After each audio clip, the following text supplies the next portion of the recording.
For over a decade, Titanoboa held the record for the largest snake in Earth's history. At over 40 feet long, it represented the absolute known limit for how large a land-dwelling reptile could grow. That record was directly challenged in April 2024 when a research team in India announced the discovery of a predator that rivaled those massive dimensions. The fossils surfaced inside the Panandro lignite mine, a sprawling fossil fuel excavation site in the Kutch district of Gujarat. Researchers from IIT Roorkee and the University of Montpellier identified 27 perfectly preserved vertebrae embedded within a layer of 47-million-year-old rock. Modern mining operations in Gujarat cut through ancient coal seams, exposing fossilized remains that had been buried since the Middle Eocene. These industrial pits now act as a window into a world where reptiles still held the role of apex predator. Reconstructing this animal is a difficult physical puzzle. Scientists have found no skull and no tail, only pieces of a massive spine. These vertebrae belong to the Matsoye, an extinct family of snakes that survived the asteroid impact that killed the dinosaurs, continuing to thrive for millions of years. The central challenge for paleontologists is determining how to accurately project the size and weight of a 50-foot animal from a handful of individual backbones. To solve this, experts have to set aside speculation and rely strictly on the mathematical rules of comparative anatomy. Experts use vertebral scaling equations to build a profile. By comparing the 6.5-centimeter fossil myth to living pythons, they calculate a precise ratio for the animal's total length. The math reveals Vasuki Indicus, reaching an estimated 15 meters and weighing 1,000 kilograms. To understand that scale, consider that a Tyrannosaurus rex typically measured 12 meters from snout to tail. At its maximum estimate, Vasuki was significantly longer. Compared to Titanoboa, the lengths are nearly identical. However, the data shows that Titanoboa was the more massive animal, with a thicker body that resulted in a higher total weight.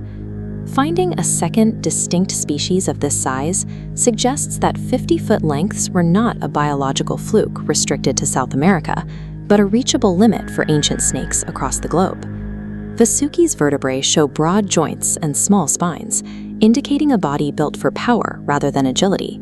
It was a muscular but slow-moving snake, incapable of chasing down fast prey. This physiology suggests an ambush strategy. It likely remained motionless near riverbanks or on the forest floor, relying on camouflage and a powerful strike to overwhelm its targets. Among its potential prey was Cuchicitus, a small, four-legged amphibious whale that lived in these same Indian swamps 47 million years ago. The region was also home to early crocodilians and giant tortoises, providing a steady supply of large, slow-moving protein for a heavy constrictor. Vasuki functioned as a powerful, low-energy predator, physically optimized to control the slow-moving river systems of prehistoric India. Because reptiles are ectotherms, their maximum body size is strictly limited by the heat of their environment. In a cold climate, a 1,000-kilogram snake simply cannot maintain the metabolic rate required to survive. 47 million years ago, the planet was in the Eocene greenhouse period. Carbon dioxide levels were triple what they are today, and there were no permanent ice caps at the poles. At that time, the landmass of India was a drifting island continent positioned near the equator, where it absorbed the maximum amount of tropical heat. We see convergent evolution in action. Two separate landmasses, South America and India, faced identical greenhouse conditions and produced nearly identical solutions in giant snake biology. Vasuki's existence confirms that extreme tropical heat predictably results in the evolution of colossal reptiles, regardless of which continent they call home. The drift of the Indian plate eventually ended in a collision with Asia, triggering the rapid uplift of the Himalayas. This geological event changed the global climate. Carbon dioxide levels fell, temperatures dropped, and the vast tropical swamps of western India began to disappear. As the world cooled, the environmental energy required to sustain Vasuki vanished. Its massive, cold-blooded physiology could not adapt to the falling temperatures, leading to its eventual extinction. Today, the bones found in the Gujarat coal mines serve as the final evidence of an ancient world that was once hot enough to produce the largest snakes to ever slither across the earth.